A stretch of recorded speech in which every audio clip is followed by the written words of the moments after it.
আসুন আমরা আমাদের বাচ্চাদেরকে গ্রাম প্রকৃতির সাথে পরিচয় করিয়ে দিই।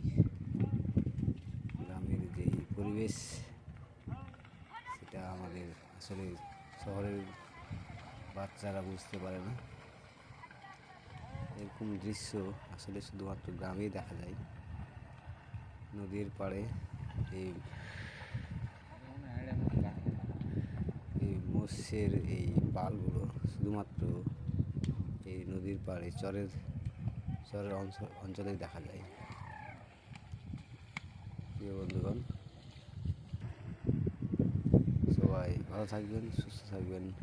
প্রিয় বন্ধুগণ, আপনারা সবার জন্য শুভকামনা রইল। ধন্যবাদ। অঞ্চলে যে পরিমাণ মোষ থাকে, এই মোষগুলো এখন আর শহর অঞ্চলে দেখা যায় না। এই মোষগুলো এই চর অঞ্চলে দেখা যায়। এই দৃশ্যগুলো আসলে দেখার মতো দৃশ্য থাকে। এখানে নদী কীভাবে পার হচ্ছে আপনারা দেখেন। মোষগুলো এখানে সারিবদ্ধ হয়ে চলে যাচ্ছে।